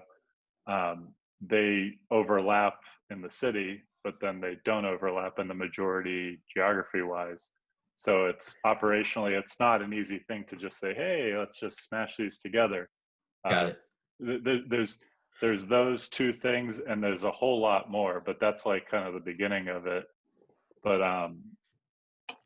also Salesforce. I mean, they each, I couldn't tell you how many brands each distributor has, but Windy City probably well over like 40 different suppliers. Chicago Beverage, probably less, but not a whole lot less.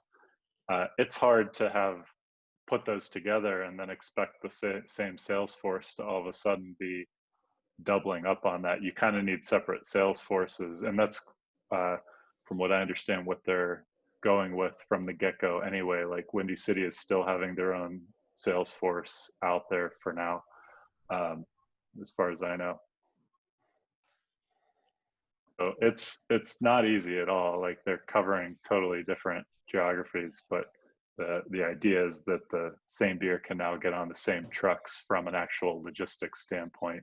But at least the geographies they overlap. Yeah, but again, the Miller, the Constellation, all that is still they only have the Chicago Beverage territory of that. So it's very only partially overlapping distribution territories for the two businesses.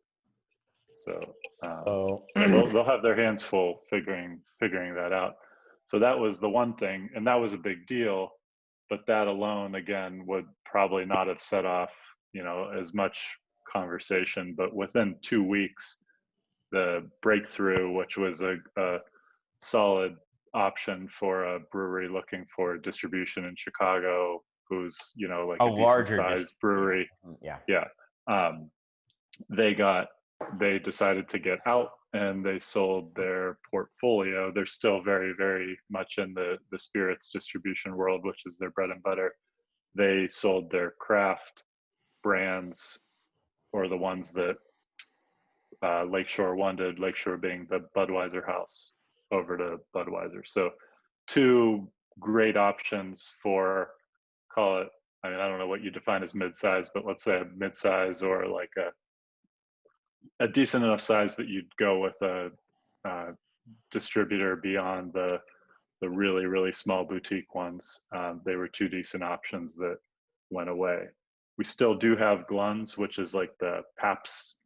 Pabst is their biggest brand, but they have many imports and plenty of other, both local and solid other craft options. There's Heartland. With Brian Kirby's been on the show. Heartland has a lot of great local brands. They have developed a very interesting portfolio of their own. So there's, even before getting to the Adam Vavricks and the AJ Maka, which are very small, just probably a few employees, I'm guessing, if that. There's still more options here than most. We just lost like two of the better options for a craft brewery first time going to a distributor. I mean, we're also Chicago. I mean, this isn't fucking like Cleveland. I mean, no offense, but it's like, come on. It's not Bowling Green. Like, this is a huge beer market, and it's been getting, from a distribution standpoint, shittier. I've talked about this for a while on the show. What makes it shittier to you from a... I noticed it probably about 18 to 24 months ago, and I noticed it from CB. Whatever, I'll get myself in trouble potentially. Probably more. Hypothetically, from a retailer's perspective, what of the current circumstance has made things more difficult? The current circumstance that just happened, that we're talking about now. Yeah. It's a continuation of things. So I've already been hearing from the parties involved in some of these mergers saying, like, you know, if you need a second drop of the week, like that no longer will be able to happen. We're just not going to be able to do that. We're not going to be able to service you in the same way. You know, if you're going to have a second drop every week, you have to have that scheduled, and you have to have it every week, and you have to have a minimum, and you have to do this, and you have to do that. So less personable, less actual service, and more just kind of... I would like to say it less willing. Okay. Less willing to accommodate non... Yeah, just like, can you do this? And then just being like, no. That's not what... No. And I remember the first time that happened was, like I was saying before, 18 to 24 months ago, with one of the big guys who was really kind of trying to be more touchy, trying to be more like Windy City at the time was. And it was great. I thought it was like a wonderful merger of big beer sensibility and appreciation for a growing market. And then I think they realized that, you know, the exponential growth of craft was not going to keep going like this. And and they're like,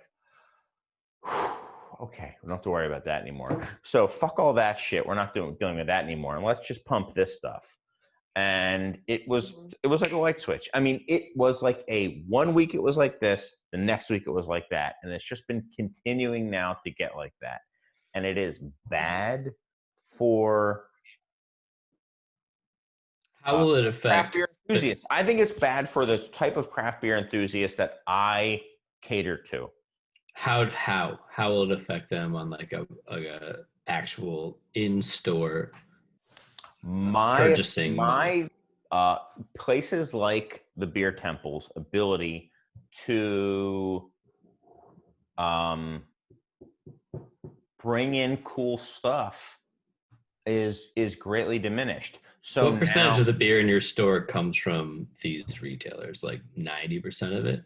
But yeah, I don't know if it's 90. What percentage is like self-distributed? This is like self-distributed seems like an important thing for small people, small breweries, and a lot for us to self-distro, but it's well over 50, and I'll say, like, stuff that would not have happened anytime up until a year ago, maybe a little longer, depending on who the distributor was. But now it's becoming more and more common. Now it's happening with Windy as well, and now it's going to be even worse. Is the rep, or let's say a rep walks in from, I would say, an underserved brewery from the distributor rep perspective. So for those of you guys who are listening who may not understand, you have a distributor rep who reps the entire book. Hypothetically, they do. Really, they represent the top few of the entire book of a distributor, right? So the distributor has the rights to all these brands, right? All these brands being all these breweries. They sell their rights to sell their beer in a certain market. And they have reps. They have sales reps who take orders and stuff like that. Then you have brewery reps who the idea is, listen, this salesperson is only going to be able to focus on so many things. I want extra attention for my brewery, so I'm going to put a rep in the market to focus on my stuff, right? Okay. So now a brewery rep walks in and says, Joe Blow distributor, who we're with, carries us, and here's our seasonals. This is all this stuff. This is really cool, right? And I say, wow, that sample you gave me is exceptional. That stuff's really awesome. And then I go to the distributor rep and say, hey, they gave me a sample of this, or I didn't even get a sample maybe, but next season they're going to have this beer. That sounds really interesting to me. I want to buy it. And just being like, yeah, no, we're not bringing that one in. It's like, wait, you rep this brewery. Yeah, we're not bringing that beer in. How much do I have to order? What if I order like a layer on a pallet on the next shipment? Yeah, we're not really interested in doing that. That is new, and that is getting worse, and that is bad for, I think, the craft market overall, and certainly bad for the type of craft beer market that I am passionate about, which is like maybe like off-centered stuff that just off-centered ales for off-centered people like me, Yeah. So one thing that I was just going to say, like a big concern that we're going down one way, but like the big picture concern should be like, if we use and I totally made up these numbers, but in general, if a distributor with 40 breweries combines with another distributor of 40 breweries in the same market, the fear is that the new one distributor that's a result will look at their 80 and say, these smallest 15 don't make sense for us anymore. Smallest 50. Well, I'm just being right. You're being nice, but it's not being fair. It's the smallest 50 is more accurate. Yeah. Whatever it is, whatever amount that leads to, that's a lot of places looking now what do we do? And then fewer options, of course. And then you might have, they might get let off the hook for no cost and be able to, be kind of free agents, but the interest might not be out there, one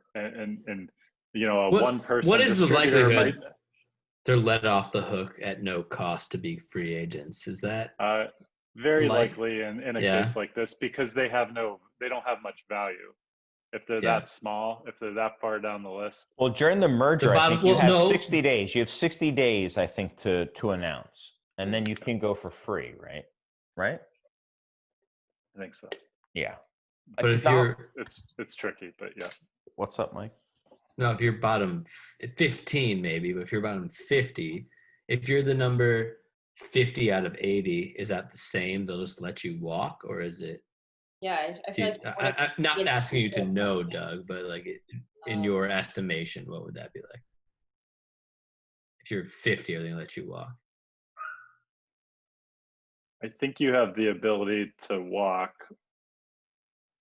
but if you go to another house, it's literally different in every state.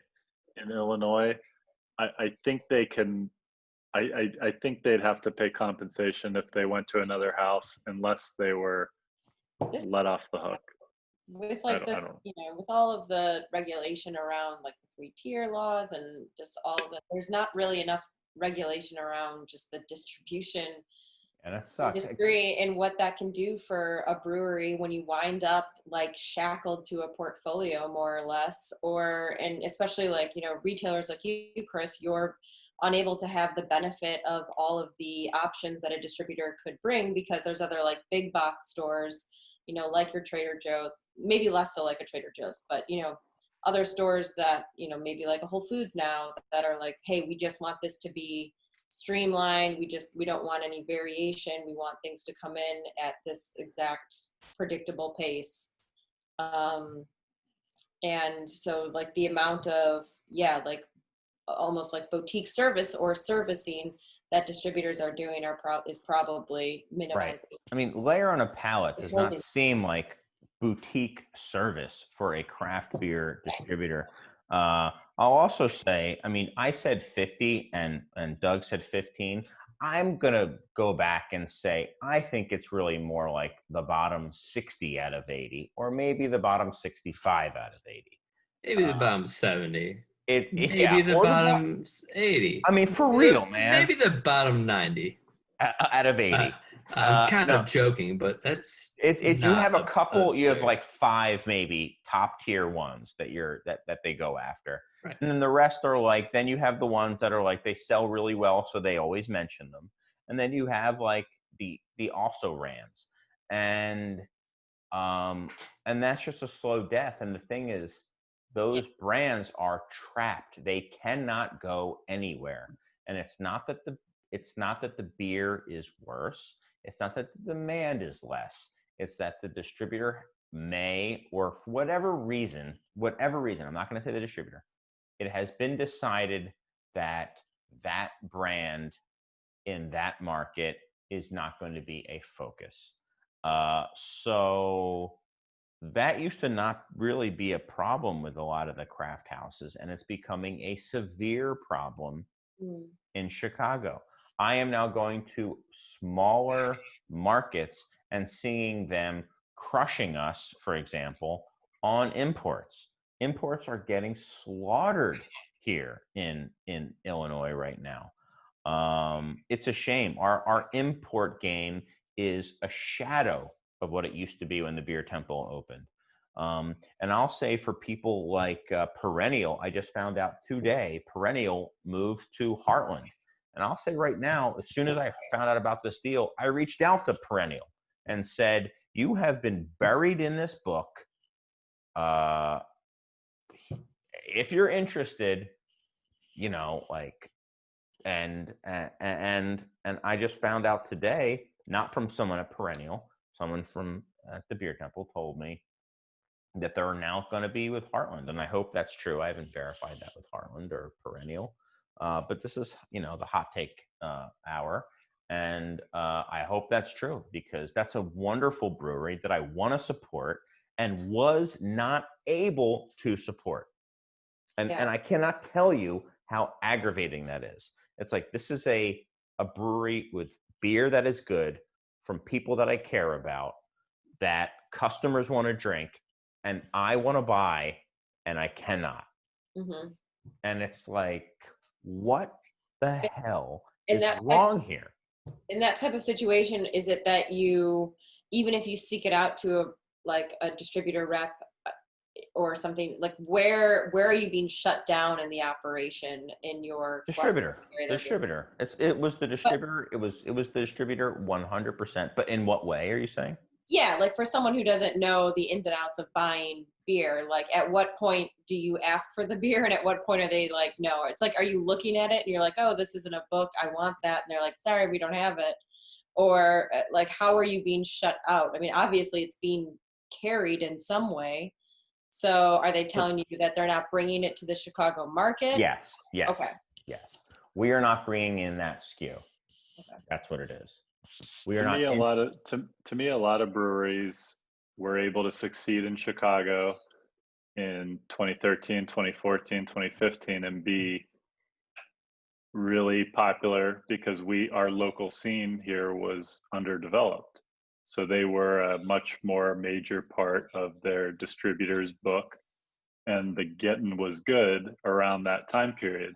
And then the Chicago scene got so developed in the last 5 years, and local became so huge here that a lot of those breweries, their volume slipped so much because they had in Chicago, they had so much more competition that they became so diminished in their distributor's book that that led to them falling out of favor, and because they became so small, and then in many cases eventually just got let go. And then it's, you know, not a matter of compensation because it's so small, we're talking about so few cases of beer that they're just kind of like free to go. Yeah. And I can think of 20 examples like that. And so that's part of it, is that a lot of these breweries were able to do well here. I mean, Stone was huge in Chicago in 2013 because there wasn't that much to buy in Chicago then. There was some, but there wasn't a lot. And so Stone was able to flourish. And I couldn't imagine what fraction they do now compared to what they did 7 years ago here. But that's just, I think that's an extreme example. Stone is. I think the smaller regional people are a much better example for what I'm talking about, rather than a national craft brand. Well, I don't think it's extreme. It's just the biggest example. I mean, I could go on down the list. It's just the one that was the most volume to the smallest amount. There's ones that were here and went here. Well, that's the definition of extreme, though, isn't it? Yeah, it's the biggest. It's the biggest example. The biggest to the smallest. That's extreme. Right. So there's like little people, but I will say there's a lot are kind of like the, you know, the median, and that is where that's where the value, that is why people are searching this stuff out. And I'll also tell you, it also makes it a lot harder when you have breweries who are just, I got to be careful what I say. I have to be empathetic. Take hour. I have to be empathetic. No empathy. Take hour. So people need to sell beer. They need to sell beer. They don't have a lot of cash reserves, so they can't maybe try to build a brand or a style that may not be represented.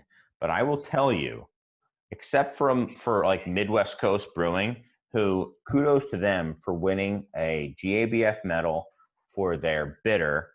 Hell yeah to them. I will also say the first keg they ever sold outside of their own tap room was to the Beer Temple, and we put it on draft, that beer that won a medal, because it is a good beer, and it's delicious, and it's and people want it, people want to drink it, and they took a risk, and good for them, because so much is, it's the easy sale is all I can afford to risk to brew right now, is what it feels like. I have no idea what happens in the rooms or the Zoom meetings that you're in, Kate. But there's about like deciding what same. I've been saying it forever.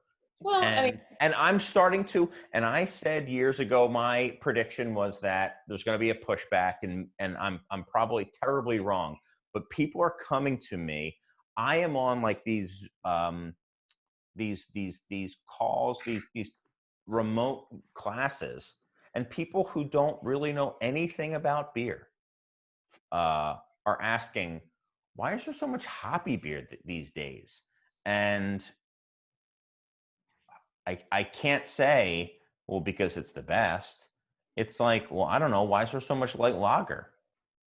It's really the same answer at this point. I mean, it's. Yeah, I mean, I you know, the way that Pipeworks has been, or that we've been kind of structuring what we brew is, right now we have like a gingerbread beer on the schedule and a dunkel. We have a Sabro hopped beer and a Baltic porter. So, and we have a grisette that's coming out. So like, I really, from our standpoint, it's still driven primarily, kind of like what Doug was saying, just on innovation, where, it's still guided. No, it's not on innovation. None of that stuff's innovative. Let's not use that word anymore. Okay, well, on innovation, as in we're brewing a beer that we haven't brewed before, so it's a completely new recipe for us, written by. It's innovative to Pipeworks. Innovative to Pipeworks. We're not. That's not. But That's not innovation, though. You're free to use it in my book. Okay, thank you, Doug. Not for mine. What I'm saying. All right, fine. We're not innovating, but we are brewing something that's, as I was referencing, experimenting maybe. We're doing something new. It's a new thing. We're still doing stuff that's not, it's not just only guided by what's immediately going to sell. There's still a hope and a risk that people are going to look into what we're going to do for a grisette. That's something that we're trying to hope, bank on.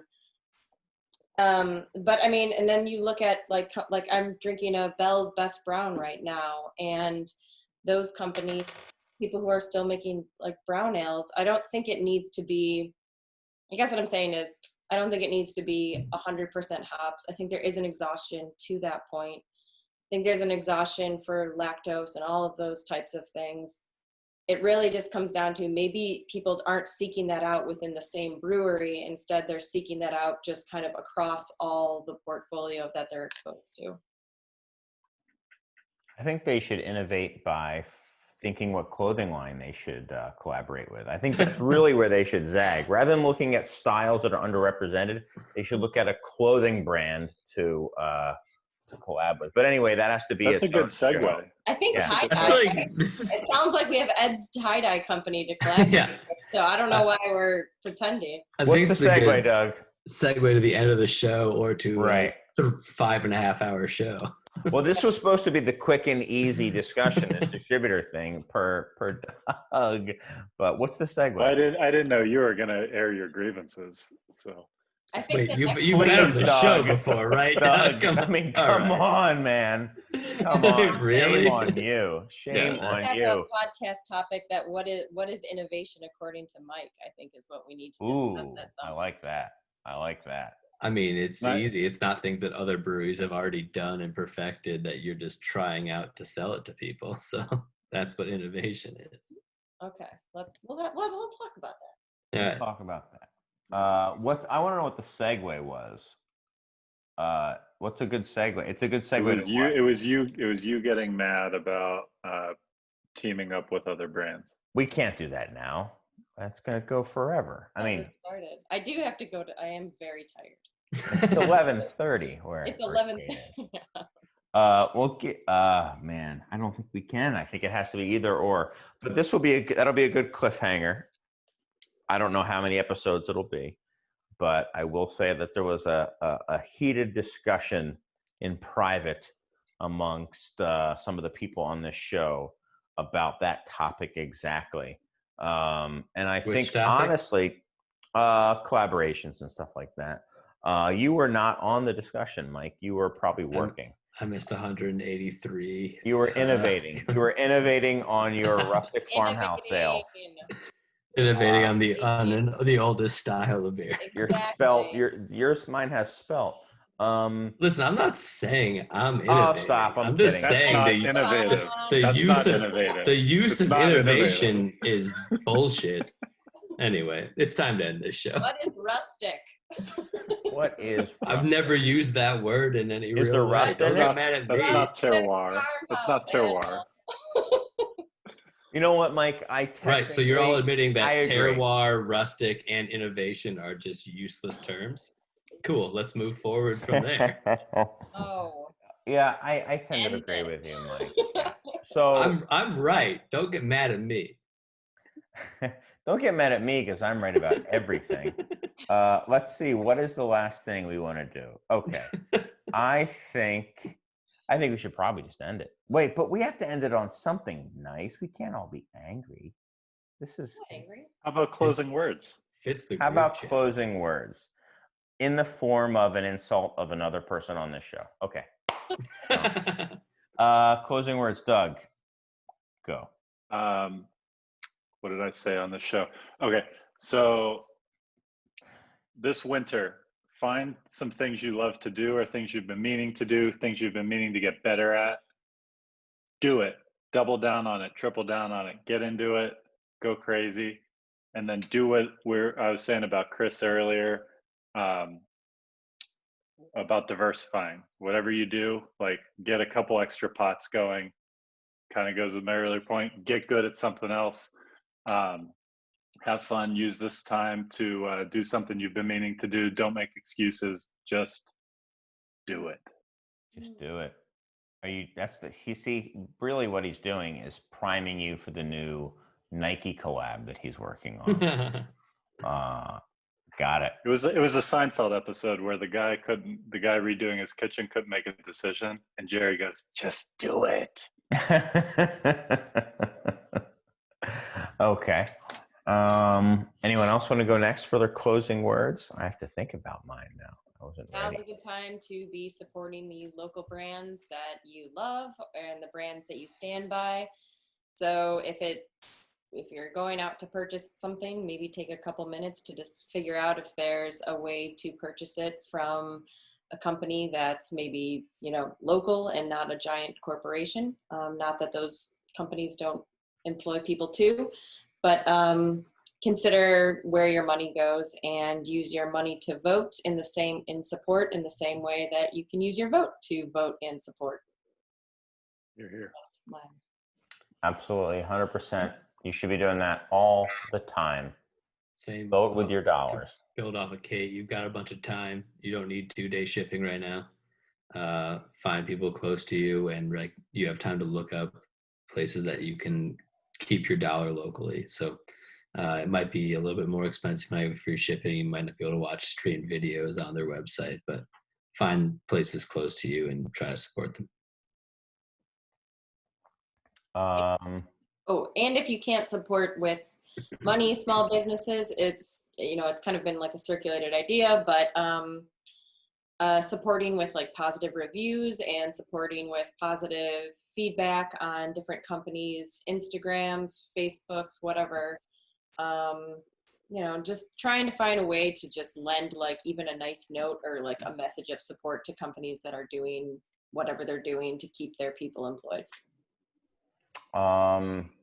I'll kind of glom onto that.